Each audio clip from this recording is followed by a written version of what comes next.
మా ఆడబిడ్డలు కూడా మహిళా సంఘాలు ఇవాళ పెట్రోల్ బంకులు పెట్టి నడుపుకునే పరిస్థితి మా అక్కలకు కల్పించినాం.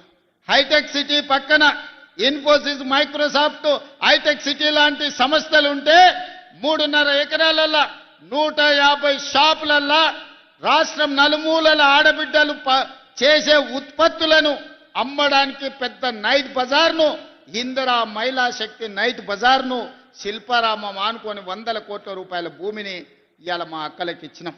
మా అక్కలు తయారు చేస్తున్న ఉత్పత్తులు రేపటి నుంచి మా మీడియా మిత్రులు అమెజాన్లో ఆన్లైన్లో చూసి కొనుక్కోవచ్చు. తొందరలోనే ఆన్లైన్లో కూడా మా అక్కలు అమ్మే వస్తువులు ప్రపంచానికి అంతా పరిచయం చేస్తున్నాం.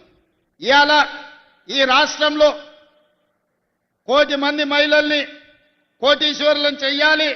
ఆడబిడ్డలు కోటీశ్వరులు అయితే ఆ కుటుంబం బాగుపడుతుంది, ఆ పిల్లలు చదువుకుంటారు, ఆ ఇంటి మర్యాద పెరుగుతుంది, ఆ కుటుంబంలో అన్ని పరిస్థితులు బాగుంటాయని మేము విశ్వసిస్తున్నాం. దాంట్లో భాగంగానే 1 కోటి మంది మహిళల్ని కోటీశ్వరులు చేసే కార్యక్రమం తీసుకొని ఈ పథకాలన్నీ కూడా తీసుకొచ్చినాం. ఇవాళ ఇదే కాదు, తెలంగాణ ఆడబిడ్డలకు పుట్టింటి వాళ్ళు పెట్టే చీర సారె. సారె అనేది ఒక పండుగ ఆడబిడ్డలకు. ఎంత కష్టమున్నా, ఎంత పేదవాళ్ళు ఉన్నా ప్రతి సంవత్సరం ఒక్కసారన్నా పుట్టింటోళ్ళు ఆడబిడ్డకు చీర పెడతారు సారె రూపంలో. ఒకవేళ మరీ పేదరికం ఉంటే 3-4 ఏళ్ళల్లో తప్పకుండా పెడతారు, అది ఒక సాంప్రదాయం. ఇవాళ అందుకే తెలంగాణలో ఉండే ఆడబిడ్డలకు తల్లిదండ్రులు, సొంత సోదరుడు ఏ విధంగా పండుగ పూట చీర పెడితే సారే అవుతుందో, మీ సోదరుడు రేవంత్ అన్న ప్రతి సంవత్సరం ఆడబిడ్డలకు చీర పెట్టాలి, ఆ చీర సారె పండుగ మీరు చేసుకోవాలని సీతక్కకు ఆదేశాలు ఇచ్చి ఈనాడు తెలంగాణ రాష్ట్రంలో గ్రామీణ ప్రాంతాలలో ఉన్న 65 లక్షల ఆడబిడ్డలకు ఇవాళ మన చీరల పంపిణీ కార్యక్రమం మొదలు పెట్టినాం. ఎన్నికల కోడ్ వల్ల కొద్దిమంది ఆడబిడ్డలకు రాలేదు అని నా దృష్టికి వచ్చింది. ఎన్నికల కోడ్ అయిపోతానే ప్రతి ఆడబిడ్డకు ఇంటింటికి వెళ్ళి 18 సంవత్సరాలు పైబడిన ప్రతి ఆడబిడ్డకు చీరను చేర్చే బాధ్యత సీతక్కకు, సురేఖక్కకు నేను అప్పచెప్తున్నా. మీ బాధ్యత ప్రతి ఆడబిడ్డకు చీర చేరేటట్టు చూడండి. ఎంత ఖర్చైనా ప్రభుత్వం వెనక ఆర్డర్.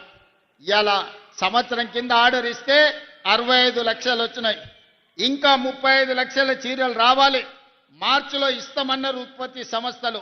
పట్టణ ప్రాంతాలలో మున్సిపాలిటీలో ఉండే ఆడబిడ్డలకు మార్చి నెలలో అంతర్జాతీయ మహిళా దినోత్సవం సందర్భంగా పట్టణ ప్రాంతాలలో మున్సిపాలిటీలలో ఉండే ఆడబిడ్డలకు కూడా 35 లక్షల చీరలు ఇస్తాం.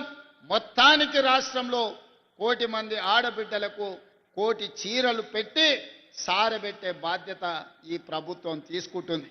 మొన్న చర్చల సందర్భంగా సురేఖకు ఒక మాట చెప్పింది, అన్న తిడుతుర్రు అని.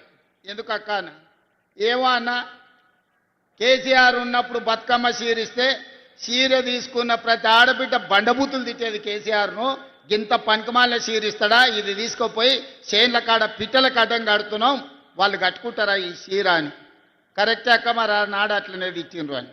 మరి ఇప్పుడు మనల్ని ఎందుకు తిడుతురు అక్క అంటే, అక్కడక్కడ చీరలు రానోళ్ళు తిడుతురు. రేవంత్ ఏమన్నా నష్టం వచ్చినాదయ్యా, ఇంతమందికి ఇచ్చారు, మా నలుగురికి ఇస్తే ఊరంతా అయిపోతుండే కదా, మా నలుగురికి రాలేదని తిడుతున్నారు అన్న అని. అందుకే నేను ఆలోచన చేసిన, అక్కడ మా అక్కలు ఇగో ఇందిరమ్మ చీరలు కట్టుకొని వచ్చారు, మంచిగా ఎట్లున్నారు చూడు. అందుకే ఏ ఒక్క ఆడబిడ్డ కూడా నాకు చీర రాలేదని చెప్పొద్దు. నేను ఈ వేదిక మీద నుంచి చీఫ్ సెక్రటరీ గారికి, జిల్లా కలెక్టర్లకు నేను ఆదేశాలు ఇస్తున్నా. ప్రతి ఆడబిడ్డకు చీర చేరాల్సిందే. చీర బాగుంది, చీర అద్భుతంగా గౌరవంగా పండగ పూట మన ఆడబిడ్డలు కట్టుకునేటట్టుగా ఉన్నది. అందుకే ప్రతి ఆడబిడ్డకు చీర చేరాలి. ఏ ఒక్క ఆడబిడ్డ కూడా నాకు చీర రాలేదు అనే మాట నాకు రాకూడదు. ఈ మాట రాకుండా ఉండాలి అని అంటే వేదిక మీద ఉన్న ప్రతి శాసన సభ్యుడు గ్రామాల కార్యకర్తల్ని వాళ్ళ దగ్గరికి పంపించండి. ఇవాళ సర్పంచులు వస్తున్నారు, సర్పంచులకు అదే బాధ్యత పెట్టుర్రి. ప్రతి వాళ్లకు పోయి చీర వచ్చిందా లేదా కనుక్కొని ఆడబిడ్డలకు చీర అందించండి. ఎవరికైనా ఏ ఊర్లో అయినా, ఏ గూడెంలో అయినా, ఏ తండాలైనా, ఏ మారుమూల పల్లెైనా ఆడబిడ్డకు చీర రాలేదు అంటే చీర పంపించే బాధ్యత నేను తీసుకుంటా. ఏ ఆడబిడ్డ కూడా నాకు చీర రాలేదు అనే మాట రాకూడదు. 100% 1 కోటి మంది ఆడబిడ్డలకు కోటి చీరలు ఇప్పించే బాధ్యత నేను తీసుకుంటానని నేను తెలియజేస్తున్న మిత్రులారా. ఇక విద్యార్థుల చదువుల గురించి young India integrated residential schools కావచ్చు, యంగ్ ఇండియా స్కిల్స్ యూనివర్సిటీ కావచ్చు, యంగ్ ఇండియా స్పోర్ట్స్ యూనివర్సిటీ కావచ్చు. ఈ రోజు పిల్లల చదువులే, ఇక పంచడానికి భూములు లేవు, ఇవ్వడానికి